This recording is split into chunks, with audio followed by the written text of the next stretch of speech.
Hello, and welcome to Albemarle Corporation's Q2 2026 earnings call. I will now hand it over to Meredith Bandy, Vice President of Investor Relations and Sustainability. Thank you, and welcome everyone to Albemarle's second quarter 2026 earnings conference call. Our earnings were released after market close yesterday, and you'll find the press release and earnings presentation posted to our website under the Investors section at albemarle.com. Joining me on the call today are Kent Masters, Chief Executive Officer, and Neal Sheorey, Chief Financial Officer. Mark Mummert, Chief Operations Officer, and Eric Norris, Chief Commercial Officer, are also available for Q&A.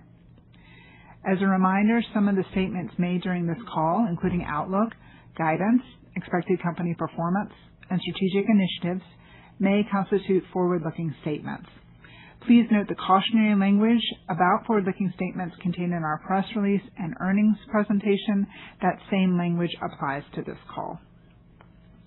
Please also note that some of our comments today may refer to non-GAAP financial measures. You can find reconciliations in our earnings materials. And now I'll turn the call over to Kent. Thank you, Meredith. Our strong start to 2026 continued in the second quarter, supported by disciplined execution and improving conditions across our key markets. Second quarter net sales of $1.7 billion increased 31% year over year, driven by higher pricing in energy storage and both higher pricing and volumes in specialties. Adjusted EBITDA more than doubled to $858 million, with our enterprise EBITDA margin expanding to 49%. Importantly, we converted that performance into cash.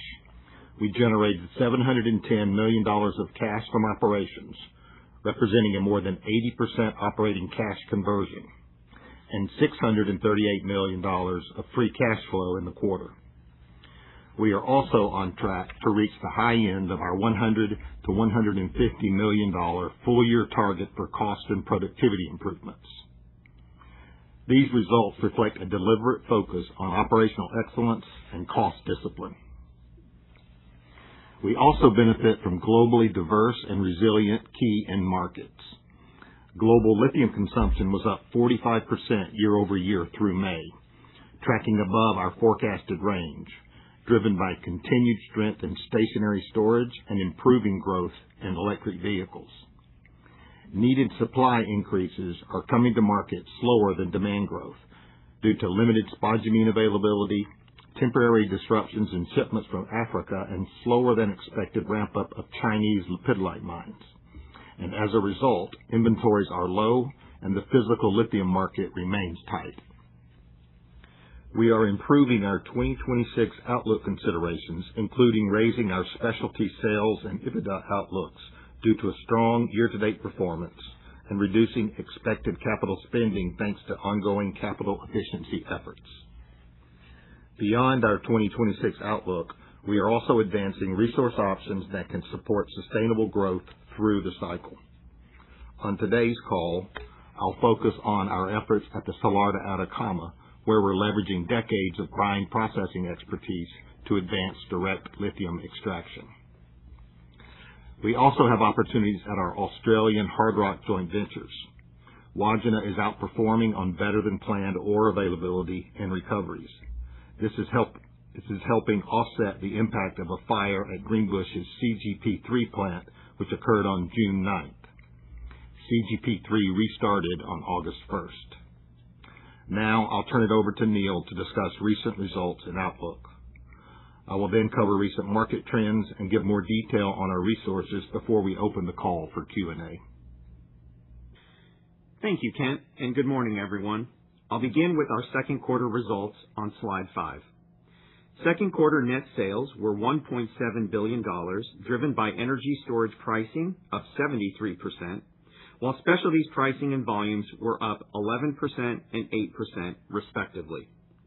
Adjusted EBITDA for the quarter was $858 million, up 155% year over year, reflecting higher net sales and our ongoing cost and productivity improvements. Both segments contributed to this strong growth, with energy storage adjusted EBITDA up 229% and specialties up 61%. Net income attributable to Albemarle was $480 million, and we reported diluted earnings per share of $3.52. Turning to slide 6, I'll walk through the key drivers of our year-over-year EBITDA performance. As I mentioned, second quarter adjusted EBITDA increased primarily due to higher pricing in both segments. Due to higher lithium pricing, our cost of goods sold reflects increased Chilean commission payments and higher priced spodumene inventory.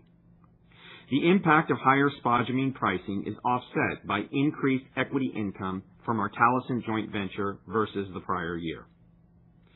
Across both segments, cost and productivity improvements helped offset raw material and supply chain cost increases related to the situation in the Middle East. Corporate and all other reflects a reduction in adjusted EBITDA due to the Ketjen Refining Solutions divestiture, partially offset by favorable foreign exchange impacts. Turning to slide 7. We are maintaining our total company outlook ranges and expect to come in at the high end of the scenario ranges due to strong year-to-date performance and an increased specialties outlook. These factors offset modestly lower expected energy storage sales volume due to the fire at the CGP3 plant at the Talison joint venture. Our outlook ranges continue to reflect the expected impact of supply chain disruptions related to the situation in the Middle East, which we still estimate at approximately $70 to $90 million on an unmitigated basis for the full year. In specialties, we are increasing our outlook due to higher pricing and volumes, which I will cover in more detail on the next slide. The specialties segment delivered another strong quarter. Net sales were $424 million, up 20% year-over-year, and adjusted EBITDA was $118 million, up 61% year-over-year. Adjusted EBITDA margin was 28%, up 700 basis points from the prior year period. The solid performance in the second quarter was primarily due to higher pricing and volume and favorable product mix as a result of bromine market disruptions related to the situation in the Middle East. As a result, we are increasing our full-year outlook ranges, raising net sales to $1.4 to $1.6 billion and adjusted EBITDA to $275 to $325 million. This increase reflects strong year-to-date performance as our teams have worked to capture the upside of increased bromine pricing while mitigating Middle East-related supply chain disruptions through proactive cost management. Our second half outlook assumes stabilization of the bromine market as we've seen pricing normalize since reaching a peak in April, and it reflects continued uncertainty in the Middle East. As such, we expect third quarter net sales and EBITDA to be lower sequentially. Long term, we continue to see margin upside for the specialties segment as our business and asset diversity continues to deliver positives. Specialties benefits from diverse end markets, including electronics and semiconductors, building and construction, oil and gas, and pharmaceuticals. Geographic diversity also complements the platform's end market diversity and adds resilience against regional volatility. Turning to energy storage on slide 9.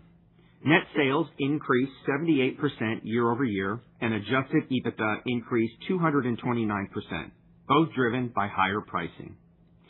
Second quarter sales volumes were 65,000 tons lithium carbonate equivalent, or LCE, with an average realized price of approximately $20 per kilogram LCE. Realized price was approximately 15% below market pricing due to the dilutive impact of spodumene sales on an LCE basis and the 3-month pricing lag for our long-term agreements. See slide 24 in the appendix for additional information. For the third quarter, net sales and adjusted EBITDA are expected to decrease sequentially due to lower sales volumes and assuming that pricing is lower sequentially for the quarter as it stands today. Additionally, energy storage margins are expected to decrease sequentially due to the timing of spodumene inventories and also assuming that today's pricing continues for the quarter. As a reminder, it takes approximately 4 months to ship and process spodumene purchased from the Talison joint venture. In a rising price environment, this creates a margin tailwind as we process lower cost inventory while benefiting from higher selling prices. In a declining price environment, that timing effect reverses and is dilutive to margins. For the full year, energy storage sales volumes are now expected to be in the range of 225 to 235,000 tons LCE, or flat to down 4% year-over-year. This reflects the delay in the CGP3 ramp following the June 9 fire, partially offset by better-than-planned production at Wodgina. As Kent mentioned, CGP3 restarted last weekend and is now ramping back up. Turning to slide 10. We continue to focus on converting earnings into cash, as evidenced by our performance over the last 3 years. First half operating cash flow conversion is at the high end of our long-term target range of 60 to 70%. In the second quarter, we benefited from increased Talison dividends and non-recurring working capital reductions driven by favorable inventory and accounts receivable.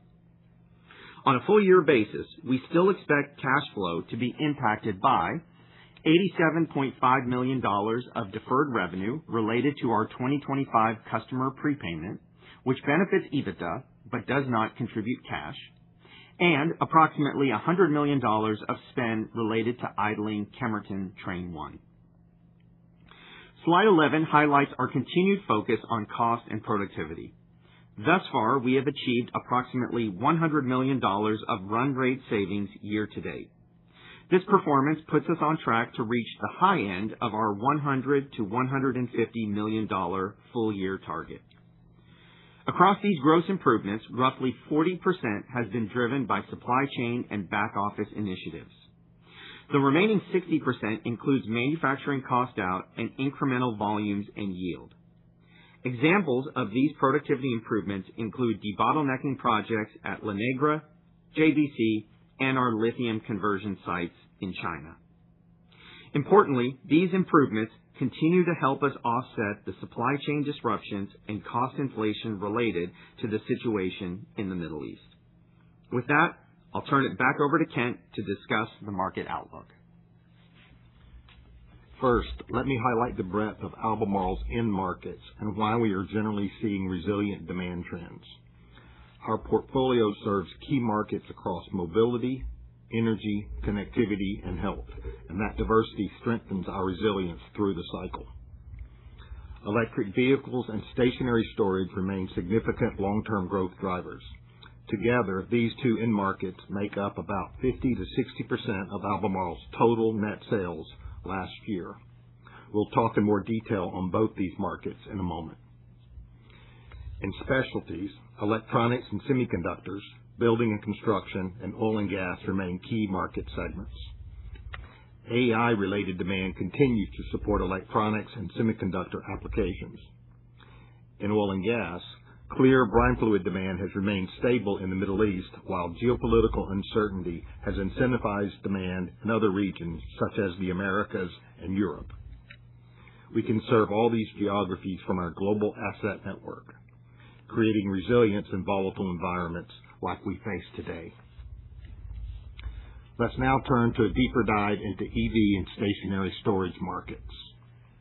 Turning to slide 13, lithium demand is up 45% through May, primarily driven by continued strength in stationary storage.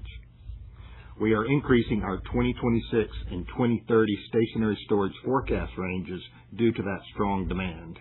We now expect stationary storage battery production of 900 to 1,100 gigawatt hours in 2026, up 11% or 100 gigawatt hours from our prior forecast. We are also raising the low end of our 2030 stationary storage range to between 1,500 and 2,000 gigawatt hours, up approximately 9% from our prior forecast. As a result of this change, we are also raising the low end of our 2030 forecast for total lithium demand by 100,000 tons. Lithium demand growth continues to outstrip supply growth. As a result, we exited the second quarter near record lows in terms of days of lithium salt inventory. Based on mass balance calculations, we also estimate spodumene inventories are at near historic lows, and some conversion sites in China have reportedly shut down or reduced production due to the lack of spodumene availability. Lithium demand continues to diversify by application and geography as stationary storage gains share. Slide 14 highlights the strength of stationary storage demand. Global stationary storage production has nearly doubled year over year, with broad support across most geographic regions. Long-term demand remains supported by multiple secular trends.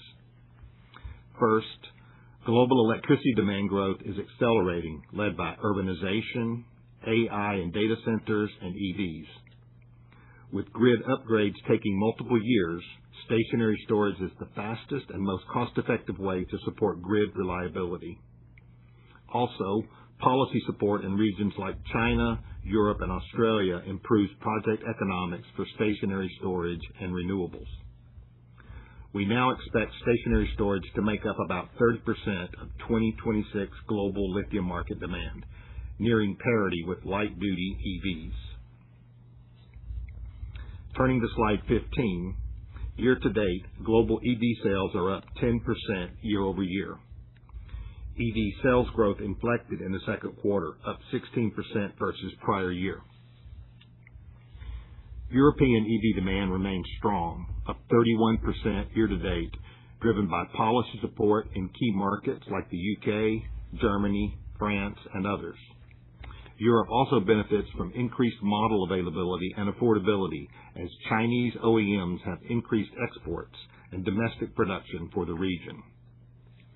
In China, growing EV exports and larger battery sizes have helped offset weaker domestic EV unit sales. The rest of the world was the fastest growing region in the first half, up 90% year-over-year, and has overtaken North America as the third largest market, led by growth in Brazil, Australia, India, and South Korea. Turning to slide 16 for an update on our Australian joint ventures. As previously mentioned, Greenbushes' CGP3 plant restarted on August 1st. We had previously expected the plant to reach full run rate by year-end. Prior to this incident, the plant was ramping ahead of schedule. However, to ensure adequate contingency for our downstream operations, we've assumed CGP3 reaches full run rate in the first quarter of 2027. Greenbushes is in the middle of a multi-year transformation. Mine optimization studies are progressing well, and we anticipate operational improvements and further brownfield expansion projects. Our primary focus remains on operating the mine safely, and we have good alignment with all partners towards that goal. At Wodgina, operations are performing well, supported by better-than-planned ore availability and recoveries. All three processing trains are now operating. Ore quality is expected to remain consistent next quarter before improving later this year as the availability of clean ore increases. As we have highlighted before, these hard rock assets are an important part of our long-term resource position and provide near-term brownfield growth opportunities. Moving to slide 17, Albemarle has decades of brine processing expertise at Magnolia and Silver Peak in the United States, the Salar de Atacama and La Negra in Chile, and JBC in Jordan. That foundational experience informs how we are advancing DLE technology at the Salar de Atacama. Our dedicated team of scientists, engineers, and operators have a deep understanding of DLE fundamentals based on more than 10 years of research and innovation. Over that time, we've evaluated dozens of DLE technologies, including both proprietary and third-party solutions. Our highest and best opportunity to leverage DLE is in the Salar de Atacama, based on the large scale and high grade of that world-class asset. At the Salar, we have progressed from scientific research and lab-scale work to pilot validation and integrated pilot testing. In March of 2026, we submitted an environmental assessment permit for a DLE project at the Salar de Atacama. Our phased approach to DLE is intended to support future growth and sustainability while leveraging Albemarle's existing infrastructure and process chemistry expertise. We intend to advance this project prudently, subject to regulatory approvals, community consultation, and technology validation. On slide 18, we show our phased DLE concept at the Salar de Atacama. Our current environmental permit submission seeks authorization for up to 6 trains. The planned investment will start with 1 train as we prove the technology at a commercial scale. Under this scenario, lithium-rich brine would be extracted from the salar through pumping wells and sent in parallel to the existing evaporation ponds and the proposed DLE plant. The concentrated lithium solution from the DLE plant would be combined in the final solar evaporation ponds and further concentrated before being converted at La Negra into battery-grade lithium carbonate.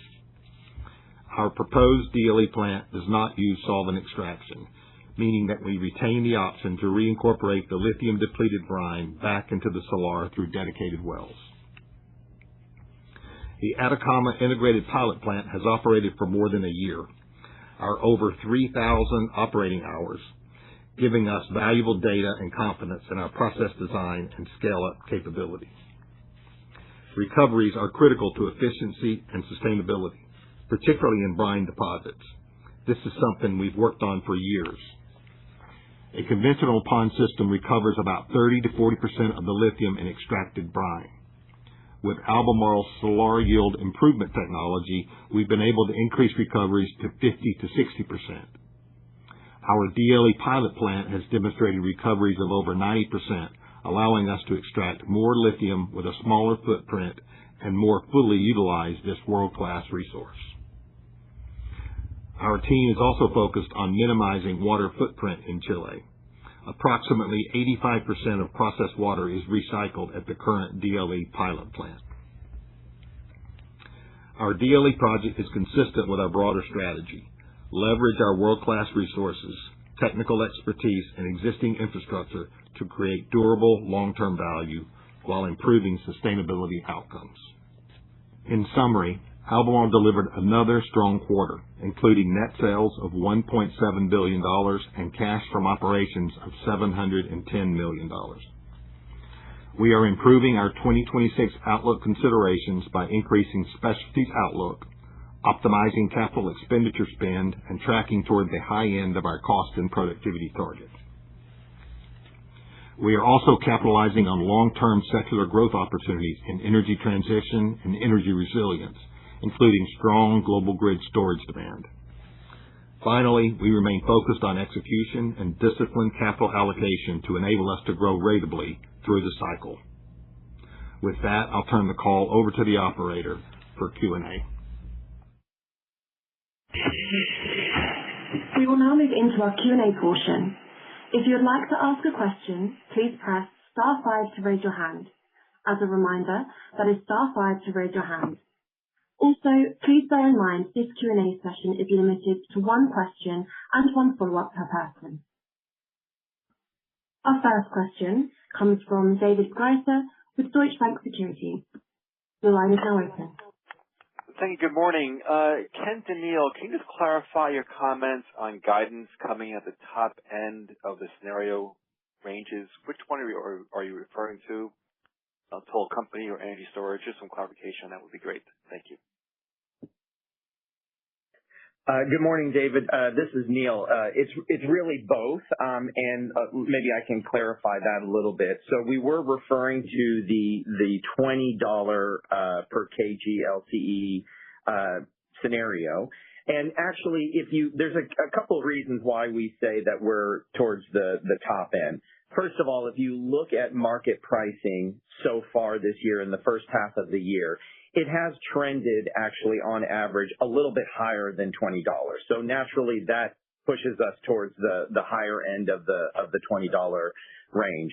Then in addition to that, obviously we've had a little bit better volume performance in the first half of the year. We've been working on our cost and productivity improvements, and at least at an enterprise level, you had the very strong performance from specialties, particularly in the second quarter. So for all of those reasons, at an enterprise level, if pricing had been at that $20, we would be towards the upper end of that range in the first half of the year, and then the same would be true for the energy storage segment as well.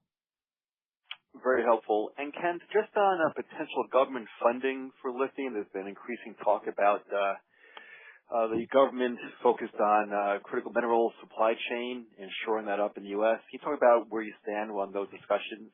Thank you. Okay. So look, there has been a lot of talk about it and discussions, and we've talked to the government quite a bit. So we've been involved in that process for quite some time.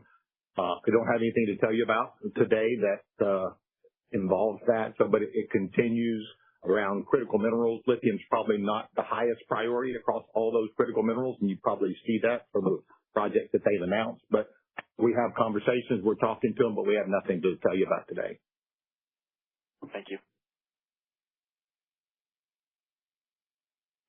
Our next question comes from Patrick Cunningham with Citi. Your line is now open. Hi, good morning. This is Rachel for Patrick. So you've noted lithium demand is accelerating higher than expectations and growing faster than supply. So curious to hear kind of your latest thoughts on the supply side of the equation and if the market requires higher pricing levels to support new investments. Okay. So you said, you kind of said it. So demand is a little stronger than we were anticipating. It is strong. EVs were weak in the first quarter, but they kind of trended back in the second quarter. And then energy storage demand is kind of off the charts. And so with EVs coming back, there is strong demand. Supply is a little behind that. So when we look out, say, for the year, there is supply coming on, and you always need that supply to come on because this market is growing. It's behind demand. So that's probably why you see inventories getting down to levels which we haven't seen for a while. So the inventory, so the physical market is very tight. And then you'll see, there are projects on the board. We expect investments to come. You need that to keep up with supply. And then your question about is pricing driving that? I don't mean we're in a range where good projects people will invest in good projects, and more speculative projects probably not. So it's not a bad place from a pricing perspective.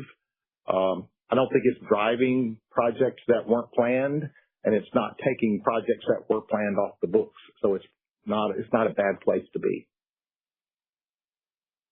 Got it. Thank you so much for that.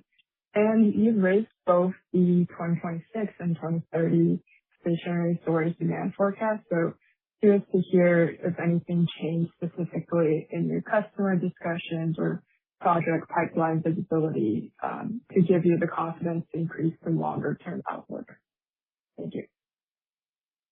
Yeah, I think it's just the confidence that we see in the projects that are happening, the supply chain that's getting built out, and all the activity. Eric, maybe you want to talk about any specific customer discussions that give us more confidence?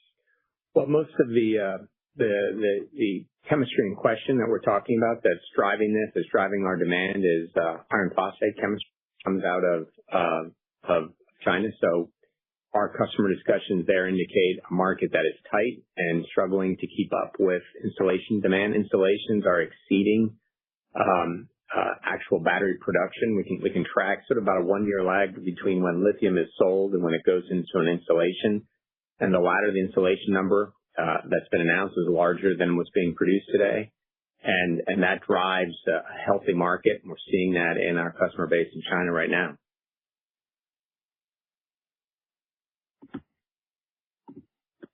Our next question comes from John Roberts with Mizuho. Your line is now open. Thank you. Could you talk a little bit about the constrained supply out of both Africa and China lepidolite? How long would you expect that to last?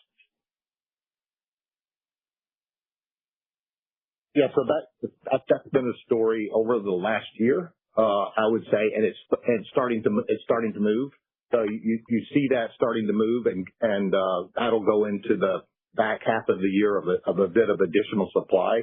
I think it's a little different. Africa's moving a little faster. Lepidolite, I think we've seen one mine come back on and start to ramp up. So that will add capacity. But as we said, the market's pretty tight. Inventories are low. We kind of need that capacity.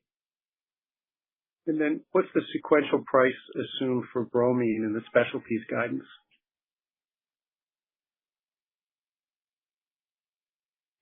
Hi there, John. This is Neil. So, look, it's hard to give you a specific price on bromine for the third quarter, mainly because, as we've shown you before, there is a bromine index in China, but only about a third of our volume tracks that bromine index. One thing I will say about the Chinese bromine index, which you can observe, is that index hit a peak back in the second quarter and has come back down to levels today that are probably closer to where we started the year. So that's one data point. The other data point is that, look, I think, supply demand fundamentals were quite a bit tighter in the first half of the year due to the situation in the Middle East and as some supply chains were reorienting. So right now what we're assuming is that there's a little bit more normalized kind of supply demand fundamental in the back half of the year. But I will admit we're watching this closely because obviously the situation in the Middle East hasn't gone away. So generally speaking, we're assuming that pricing kind of holds where it is today, but it is a live situation. Thank you. Our next question comes from Aaron Viswanathan with RBC. Your line is now open. Great. Thanks for taking my question. Hope you guys are well. I guess first off, just wanted to ask about the volume picture. So maybe we can get some initial expectations for volume for next year. I guess you will be facing maybe some limitations this year just given the fire, but then that could be offset by Wodgina extra production. So do you expect to grow volumes next year and maybe kind of in the low single-digit range, or how should we think about how volumes evolve from here for energy storage? Yeah, so I'll start with that, but I would say, this year is, I think, we'll get close to offsetting the fire at Talison with extra performance at Wodgina. So we were kind of tight there. We kind of pulled back on our volume estimates a little bit, but we think we can cover that for the most part. And that'll make us kind of flat year over year just because of our capacity. We will have growth into next year as CGP3 ramps. So we won't get the full year of it probably next year. Close. And we're saying we get close to full production in the first quarter. Then you'd see that annualizing as we go forward. So we'll have room for growth next year.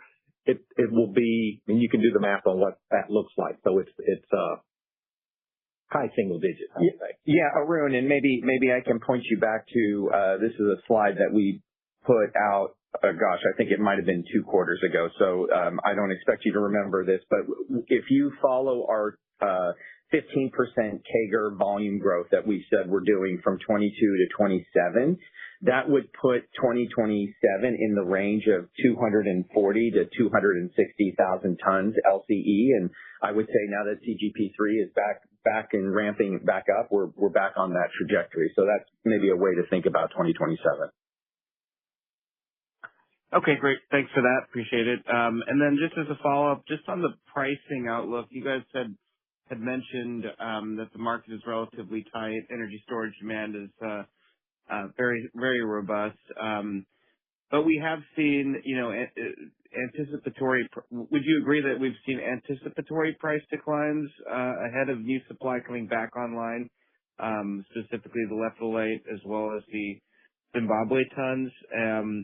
Do you expect that decline, the recent price declines, to kind of plateau and moderate as you go into the second half, or do you see continued price declines possible, especially given the low inventory levels that you mentioned? So why have prices, I guess, been going down, and do you expect that to stop? Thanks.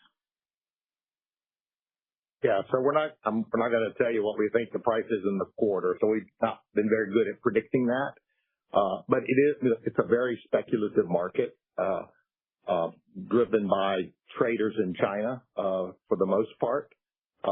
With the inventories tight, the demand that we've seen, you do have forecasting volumes coming back on, but again, with the growth rates we see, we need that. Otherwise, you're going to get into a more difficult problem. But in price, it was up. It has come back, but it's kind of, I'd say, consolidating right around the price where it is right now, which is around $20 or so. Which is that's not a bad price as we've talked about. So can't speculate as to what it's going to do. It's very heavily driven by trading and someone's view of volumes coming on. We do see those volumes coming on, but we need that with the growth rate, with the 45% growth. You're going to have supply coming on, or it's going to get very, very tight. Thanks. Our next question comes from Lawrence Alexander with Jefferies. Your line is now open. So, given your progress with the DLE at the Atacama, can you give your perspective on the attractiveness or not of projects elsewhere in Chile? What would you need to see for those to move up your priority list? Well, I would look. DLE, we've done a lot of work over time, and we've kind of prioritized the Salar de Atacama for that. So that's our focus. We still got technology development work to do, but we feel pretty good about it, enough that we've submitted the permit and we've kind of built a plan around that. So I think I want to execute on that project first and then see where that goes against other resources in Chile or in other places in South America or wherever. I think we're getting more confidence in DLE and brine resources, but we want to execute against the project in the Salar de Atacama, and then we'll be able to talk about that. Thank you. Our next question comes from Joel Jackson with BMO. Your line is now open. Hi, good morning. Thanks for taking the question. It's Evan on for Joel. Your cash buildup has been quite large recently, and some of your peers have announced restarts and project go-aheads. When would we expect you to go ahead with some of your brownfield projects, or short of that, how does the company want to use your extra cash? Okay, so let me start with projects. So, I mean, we're executing against that now. So you see CGP3, we would consider that one of those. It's online now and ramping up after we had some issues there. And then the other projects, we have not gone through an FID. We've not agreed those projects with our partners either. But there's potential for doing projects both in Wodgina and at Talison additional. But we need to ramp CGP3 before we take that on. Again, we'll have to agree with our partners and get to FID. So it's going to take us a little bit of time, but that would be our next phase of growth. And then further out is the Salar de Atacama project that we're talking about, another, and then we had Kings Mountain, and then further out we have Antofalla. Those are all resources we own. So there's potential there could be other resources that become available. So we expect your cash question. So we want to have a strong balance sheet. And we've been doing that. So we've used it for that. These growth projects are a big opportunity for us to invest. And we think, given brownfield nature in jurisdictions that we know, with partners that we know, with technology that we know, we feel that those are low risk, good return projects. But that said, we're always evaluating projects against all alternatives for the use of capital. And we do that every time we look at a big investment. Great, thanks. And would you mind providing an update on the ramp of CGP3? Just any color you could give on the re-ramp. Thank you. But it's been up back on about 5 days now, and it's operating at reduced rates, but it's operating, I think, reasonably well as what we would have expected to be 5 days in from a restart.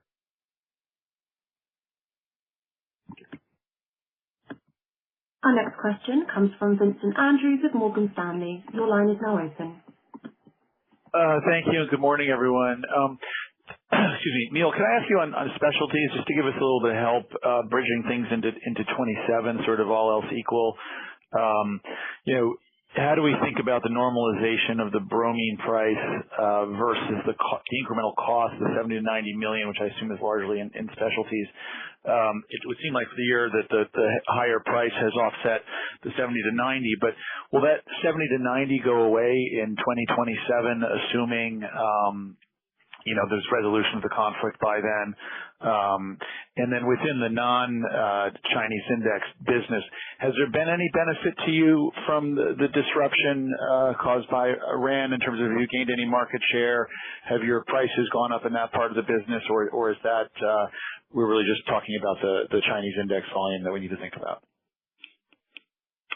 Okay, a lot in there, Vincent. Let me answer maybe the first half, starting there, and then I'll pass it over to Eric to talk about the market piece of things in the back half of the year, or in the back half of your question.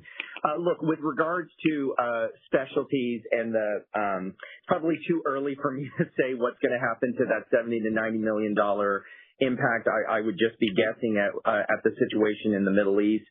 Obviously, if things resolve there, certainly we would hope that some of that cost escalation would go away, or some of those supply chains will get back to kind of a normal position. So that would be helpful to us. But I would say the team has done a really, really great job of managing through the situation in the Middle East so far in the front end of this year. And so that 70 to 90, we didn't really see a lot of that impact yet in the first half of the year. But again, the situation is still a live dynamic. And so that's why we continue to say we still think that there's this potential through the year. With regards to margins in 2027, you're right that, the bromine pricing has really increased here in the first half of the year due to some exogenous factors that has pushed our margin up pretty considerably. We're using this moment right now to continue to focus on cost and productivity, specifically in the specialties business, to get the profitability of that business back into a better place than where it has been in the last year or two.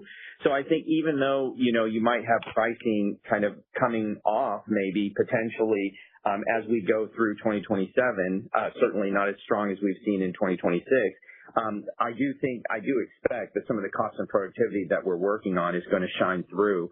And so net, I think that's why we continue to say we're on this multi-year journey of improving margins in specialties. And we'll have more to say, I think, as we go through this year and start preparing for 2027.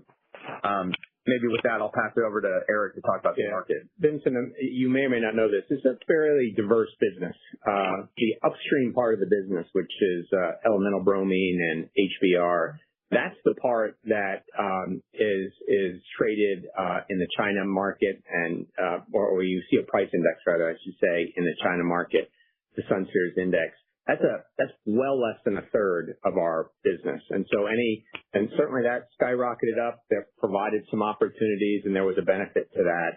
But the vast majority of our business is downstream. It's the derivatives we sell downstream, and those have localized to their markets pricing dynamics, in some cases limited competition where we have a differentiation play, and in other cases a regional play where we have a regional ability to supply that others can't, particularly in a volatile market. We're able to take advantage of that, both from a volumetric basis and in a few cases price-based. But the balloon, if you will, the price you're referring to, is a pretty isolated part of our cost structure. The other thing we do across this business is goes to the 70 to 90. It's a second pricing mechanism. It's the pass-through of higher raw material costs. That obviously ebbs and flows with what those raw material costs will do over a period of time. That's separate and apart from what you saw in the upstream part of the business in China. Don't know if that helps, but I think it's a more diverse business. And as we go forward, I just want to emphasize, we are looking at how we significantly improve the productivity and cost in this business and optimize some of those profitabilities in what is a pretty complex downstream set of derivatives, with some good opportunities to do that we expect to frame a more improved profitability going forward. Thank you for all the detail. Very helpful. Very helpful. I'll pass it along. Thank you. Our next question comes from Joshua D. Spector with UBS. Your line is now open. Yeah, hi, good morning. I was wondering if you could share some of your thoughts around some of the China battery tax breaks, on how that might impact lithium demand, if at all, and if that has any ability on an ability to pay for lithium into that market. Just curious how you see that play out. I'm sorry. Could you repeat the question again? I'm sorry. It was with regard to China. Could you repeat it? China tax breaks specifically on batteries, how you see that impacting China demand, if at all, and how that potentially impacts the ability to pay for lithium. Yeah, I would say what we are seeing in the market, particularly on the grid storage side, is that any changes in tax, there's been a consumption tax change, there's been a rollback of VAT on exported batteries that's phased in, has been overwhelmed by demand. Yes, there have been moments of time where I think people are trying to get orders in before certain things expire, but the demand has been so strong that it has offset really any impact we're seeing there that are of significance. And that's on the stationary storage side. There have been changes on the EV side as well, and that has led to a change in incentive regime. That has pushed actually towards higher energy density batteries, which has helped increase the gigawatt hours, even as unit sales have been lower this year, although now recovering after a pull forward demand into last year in that incentive regime. Thanks. That's helpful. And if I could just ask on volume growth into next year, I mean, given that's out of Australia, should we assume that that's primarily spot volume, so your mix will shift that way? Or are there any other conversations happening on the rest of your volumes, perhaps get more of that back into a contract type structure?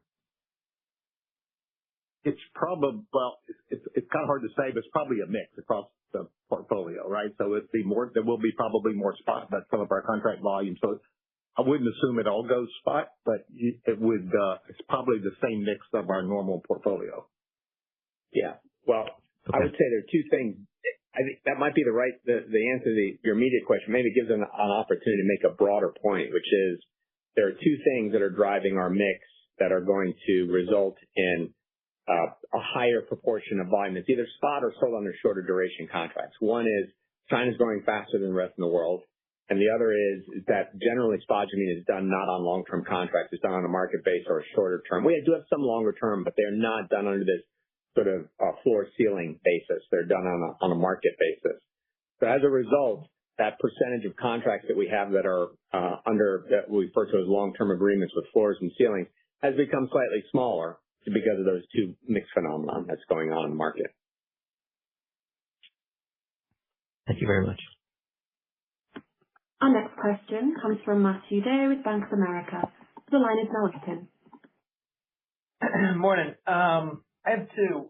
So first, Eric, global lithium demand tracking 45%, clearly very strong. And I know this is no easy task, but when you look at the initial range given on the year, particularly like the plus 15, I mean, where do you think you were most wrong or overly cautious? And is that still like a looming threat as it relates to potential decelerations, or do you think that has been debunked? And then on the DLE plant, just conceptually, is the goal to increase concentrations of lithium before it hits the brine ponds?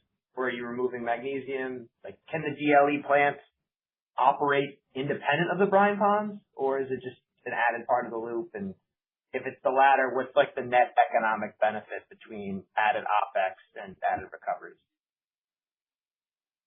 Yeah, well, I can answer the first question, and I'll let Ken answer the second one. So with regard to where we were most wrong, look, I think we were honest when we gave guidance at the beginning of the year and told you where we think we could be wrong, which was the growth in grid storage. We'd come off a year that, frankly, surprised us in the prior year, 2025. We didn't, the rate of growth, somewhat driven by AI, also driven by grid reliability, and finally driven by renewables growth, was incredibly strong last year. And we were redoubling our efforts to better get underneath the hood of that. This is a market that's new. It's supplied largely, as you know, LFP out of China. So there was some effort on our part to get our hands around that, and that put that range on that. The upper end of that range was, if you will, sort of a sustained momentum coming out of 25, and the lower end of the range was a pullback. The pullback didn't happen, and I think another fact you have to remember is the policy plays a role here. Incentives, tariffs, geopolitical aspects, those were unknowns to us as well. And per the prior question about did any tax headwinds slow down demand, they did not. Those were things we needed to see in the market before we could get comfortable with the higher end of the range. Grid storage or stationary storage in general is at a point where it's going to start to become as big a part of this market potentially as light duty vehicles, EVs. So we have a higher degree of confidence around that now, I would say. You want to answer the DLE question, Ken? Yeah. So you see from the chart we put out, so it's a hybrid approach that we're taking. So we're still trying to leverage the solar evaporation in the pond system, and the assets that we have, but we'll take a side stream from the normal pond system, run that through DLE, concentrate it, and then put it back into the pond system to finish it. So it's a hybrid system. It's a new approach. It's not full DLE. You could run full DLE, technically, but we have those assets, and for the efficiency, the solar evaporation is a very efficient way of doing this, and we're kind of kicking that. We're trying to leverage both the solar evaporation and the technology to get us more volumes and lower pumping rates, which allows us to get those more volumes.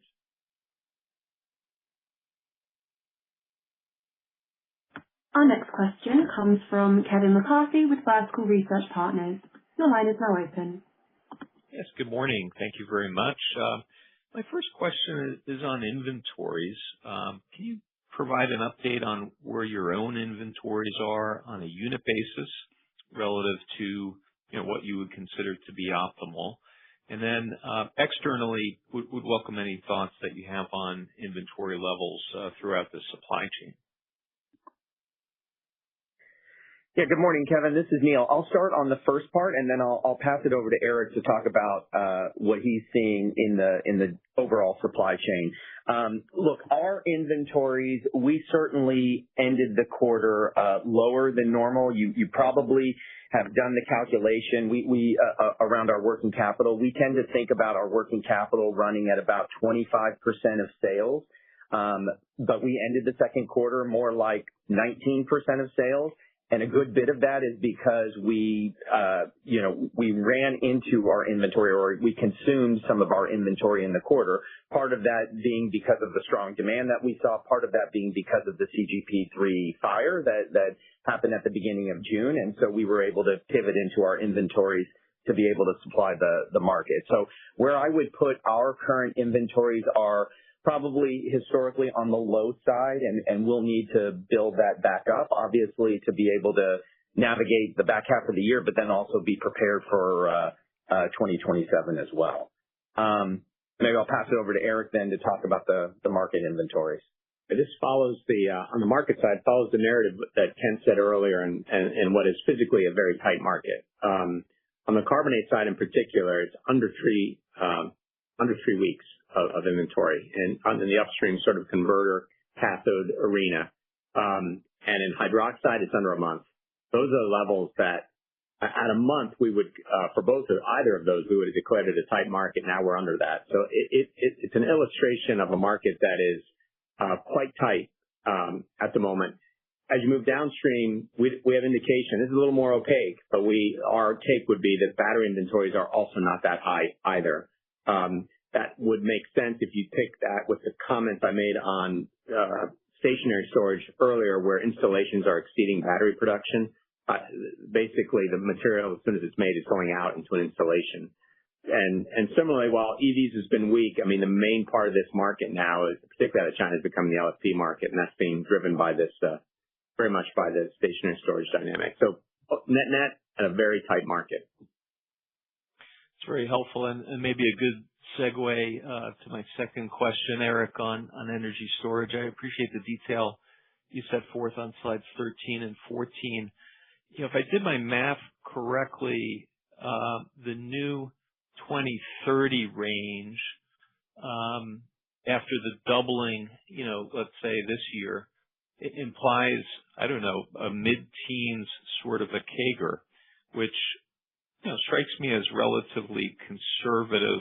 Just curious as to what kind of visibility or how conservative you think that medium to long-term glide path is on the energy storage side.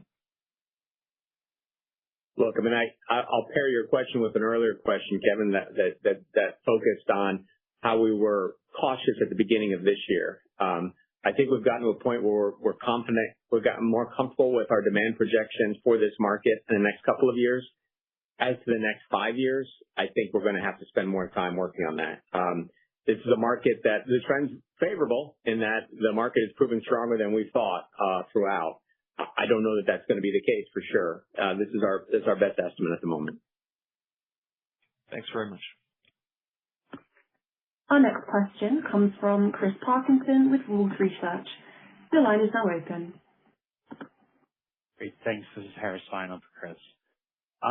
Just with the EBITDA bridge on slide 6, it looks like COGS were, about a $150 million headwind, and that includes the spodumene price flow through the Chilean royalties and the productivity.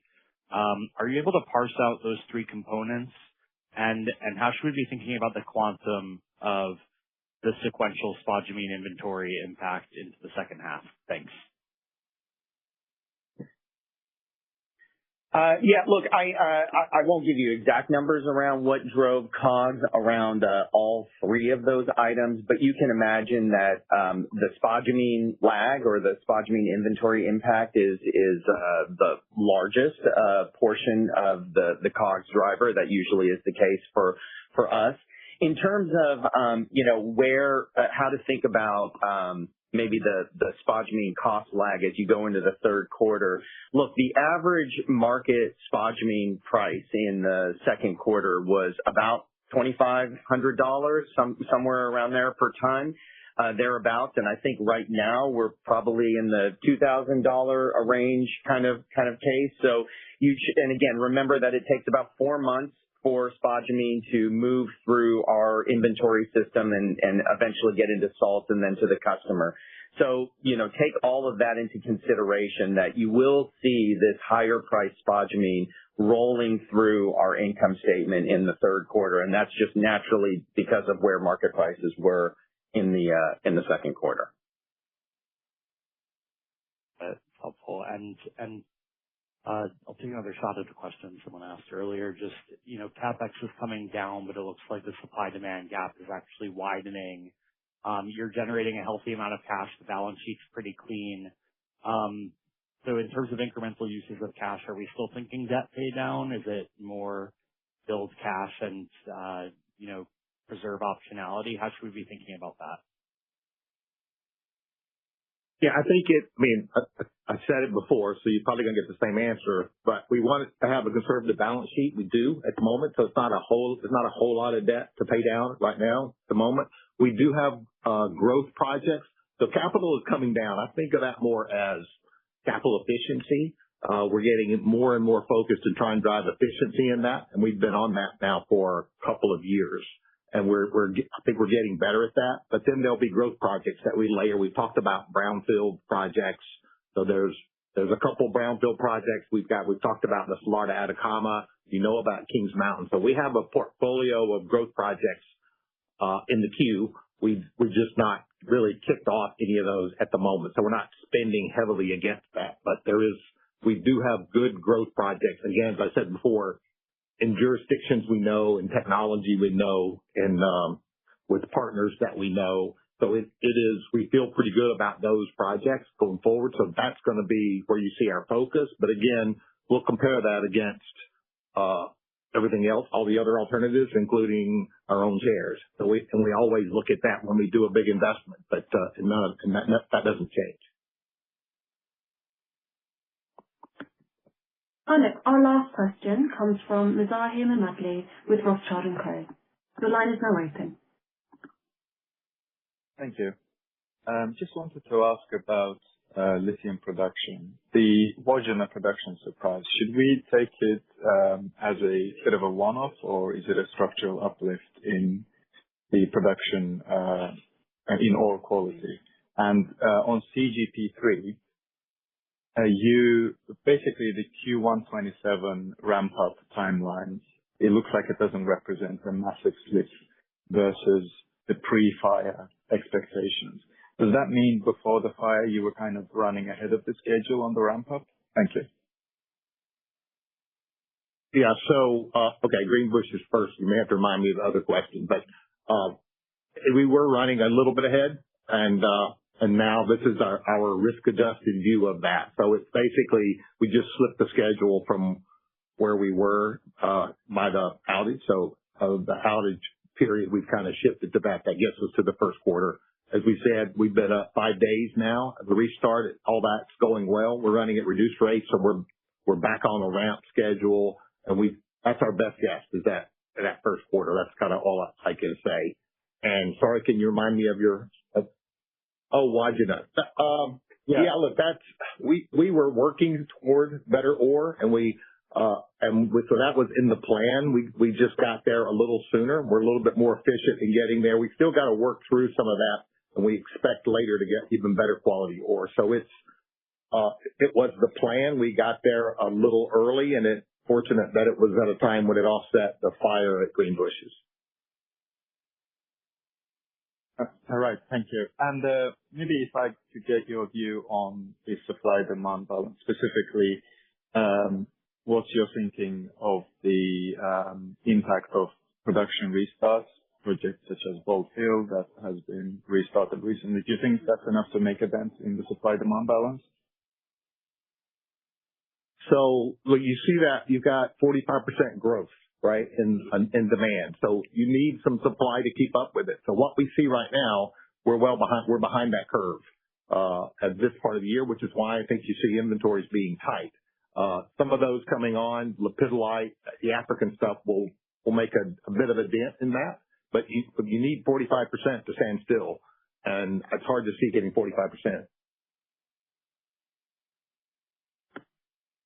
Thank you. That's all the time we have for questions. I will now pass it back to Kent Masters for closing remarks. Thank you, operator, and thank you everyone for joining us today. Let me leave you with this. We continue to execute with discipline. Our end markets are strong, growing, and increasingly diverse, and we are progressing growth options focused on our world-class, low-cost resources.